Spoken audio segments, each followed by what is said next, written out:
근데 모든 사람이 다 할 정도로 쩌렁쩌렁 올리기. 안녕하십니까. 걔 일 잘하겠더라. 막 이렇게 되더라고. 오늘의 주제가 이제 인간관계론인데, 인간관계가 너무 고민이 많으니까 전 세계적으로 이 책이 이렇게 뜨지 않았겠어요? 이 1356의 이 책에 나왔던 내용들 중에 진짜 엑기스만 쫙 뽑아가지고 7가지 센텐스로 정리를 한 거예요. 북클럽 보시면 제가 이렇게 책을 거의 씹어 먹어드립니다. 이렇게 하면 환영받는데요. 첫 번째는 이름을 부르래요. 사람마다 좀 다를 수는 있겠지만, 저도 회사 생활할 때 제가 인사팀장이니까 저한테 이제 팀장님 또는 실장님 이렇게 부르는 분들이 있는데, 그때 앞에 이름을 불러주면은 되게 친근하게 느껴지더라고. 준이 팀장님 그러면서 이렇게 문서를 주더라도 갖다 주면은 되게 좀 느낌이 다르더라고. 그리고 공식적인 자리에서도 준이 팀장님 질문 있습니다 이렇게 물어보잖아요. 팀장은 여러 명이 있으니까 이름을 불러주면서 이 직책을 같이 부르면은 뭔가 좀 더 친근함이 있더라고. 한국 문화권에서는 이름만 부르는 건 굉장히 결례죠. 이름과 직책을 같이 부르는 거, 에너지가 있게 해야지. 성까지 이준희 팀장님 이리 좀 와보세요.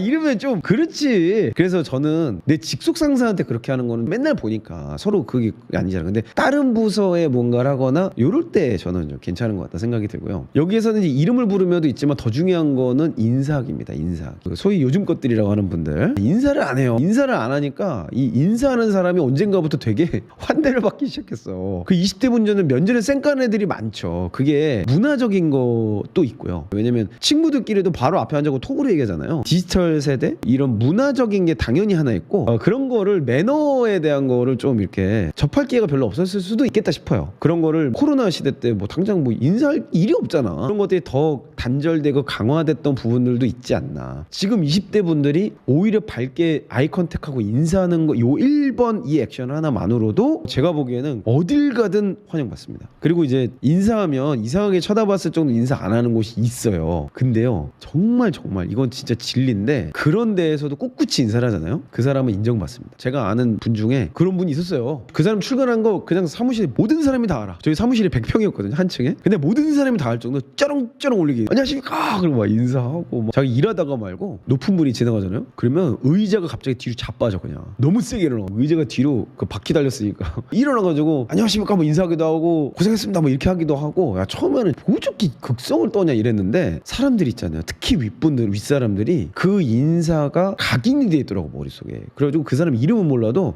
걔 크게 인사하는 애, 걔 일 잘하겠더라 막 이렇게 되더라고. 결국에는 뭐 비슷비슷하잖아. 이거 우리 일하는 게 뭐 얼마나 다르겠어요. 그럼 몇 개 튀는 거가 반복되면 각인이 빡 생겨버리는 거야. 근데 심지어 일을 잘하네? 이 친구가 똑똑하거든요. 똑똑하고 일을 잘해? 그러니까 고속 승진을 해버리더라고. 대기업에 엄청난 위치에 있어요. 카네기도 지금 같은 얘기를 하거든요. 소리 크게 하고 막 제스처를 크게 이렇게 할 필요는 없지만, 적어도 내 근방에 에어리어에 있는 사람들에게는 인사를 친근하게 또는 다가가서 먼저 하는 거, 그러면은 저는 훨씬 더 의미 있는 어떤 변화를 경험할 수 있지 않을까, 그런 생각이 좀 들고요. 두 번째 액션은 상대방의 문제에 관심을 물어보는 거였어요. 이게 무슨 말이냐면, 일을 하다가 나랑 같이 뭐 협업을 하는 부서가 있어. 서로 막 이메일도 주고받고 뭐 톡도 주고받고 막 이러다가, 아니 근데 제가 좀 어떻게 드리면 좀 더 좋아요, 뭐 어려운 거 없으세요? 이렇게 한번 딱 물어봐 주면은 아마도 실제 어려움을 겪고 있는 사람이랑 막 쏟아낼 거예요. 나 이게 이런 게 좀 어렵고, 지금 이것 때문에 미쳐버리겠어요, 어떻게 될지 모르겠어요. 그러면 그때 3번 관심사를 주의 깊게 관찰하는 거예요. 저 사람의 어려움이 이런 거구나, 이런 것들을 해결해야겠구나. 그럼 내가 도와줄 수 있는 게 하나라도 있는지를 한번 찾아보는 거지. 정말 별거 아닌 건데 그 사람한테 큰 도움이 되는 게 분명히 있을 수도 있거든요. 애초에 자료를 줄 때 그 사람이 정리하기 쉽게 준다든지, 또는 서면으로만 하는 거를 문자 톡으로 준다거나 한 번 더 전화 같은 걸 알람을 준다든지, 이런 아주 간단한 몇 가지 액션으로 이런 부분들도 해결이 될 수 있더라. 그리고 이제 생일을 기억하는 건 굉장히 임팩트가 있습니다. 요즘에는 카카오에 이제 생일인 사람이 뜨잖아요. 그때 제 가까운 사람이었는데 제가 최근에 연락도 못했거나 이런 경우에는 그냥 생일 때 인사도 없이 바로 선물 쏩니다. 바로 쏘고 생일 축하합니다 그냥 카드 하나. 그리고 상대방이 되게 좋아하죠. 그걸 기점으로 다시 관계가 회복되고 뭐 이런 게 있어요. 여러분 회사에서 생일 파티 그런 거 하지 않나요? 그러면 가능하면 날짜를 이제 알 수가 있거든. 저 사람 생일이 이날이구나. 그냥 그런갑다 하고 지나가지 마시고, 저장만 해놔도 이제 뜨잖아요. 그런 거 가지고 그냥 간단한 축하 메시지 한마디. 이게 아무것도 아니거든요.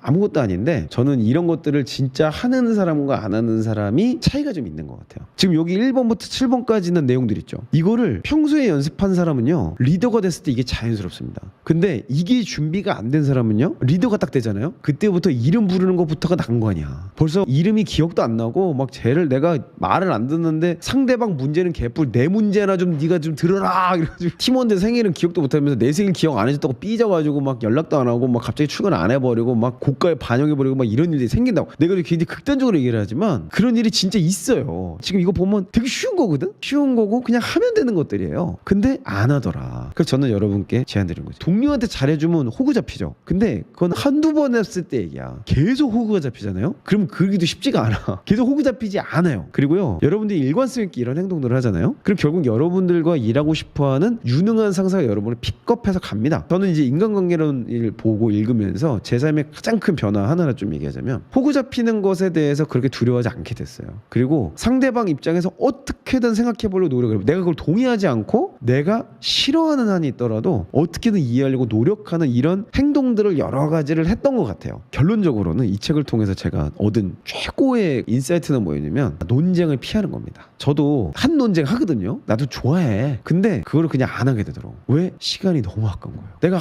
아무리 저 사람을 설득해봤자 설득이 안 될 놈은 안 돼요. 물론 회사에서 일을 하다 보면 논쟁을 할 때가 분명히 있습니다. 너의 방식이 맞냐 내 방식이 맞냐라 가지고 논쟁을 할 때가 분명히 있긴 있어요. 근데 그거를 논의가 되는 자리가 있고 논쟁이라는 자리가 있어요. 논쟁은 피하고 논의하는 자리로 계속 테이블을 바꿔야 되는 거야. 논쟁이 붙네? 그러면 할 수 있는 거, 이 책에 이제 뒤에 그것도 나와요. 그 논쟁 상황에서 어떻게 피해야 되냐 이런 얘기가 나오는데, 몇 가지 있어. 뭐 예를 들면 어떻게든 그 사람의 입장에서 생각해봐라. 그리고 어떻게든 그 사람의 배우겠다는 제스처를 취해라. 뭐 이런 것들이 나와요. 그런 몇 가지 내용으로 대화의 국면을 논쟁에서 토의 함께 논의를 하는 자리로 바꿔야 된다. 근데 대부분의 논쟁은 잘 안 바뀝니다. 아젠다를 바꾸는 게 안 되면 자리를 파하는 게 맞아요. 그런 식의 무언가 방식을 여러 가지를 가지고 정리하는 게 필요하고, 논의가 안 되는 논쟁에 이미 분위기가 조성이 됐으면은 그거는 그냥 관계를 파탄내는 걸 냅두는 것밖에 안 됩니다. 그러니까 그거를 피하거나 제동을 거는 게 사실 리더의 역할이라고 볼 수 있죠. 그 다음번에 미팅을 다시 할 때는, 야 그럼 이게 계속 논쟁이 붙으니까 논쟁하지 말고 요 주제는 근데 해결을 해야 된다. 그럼 너가 생각하는 솔루션, 너가 생각하는 솔루션을 가지고 와서 나한테 보고를 해라. 그러면 내가 그거 가지고 방향성을 좀 정해주겠다. 예를 들면 이런 식으로 리더급에서는 조율을 좀 해줘야 돼요. 조율을 하는 게 리더들의 굉장히 중요한 역할이라고 볼 수 있겠죠.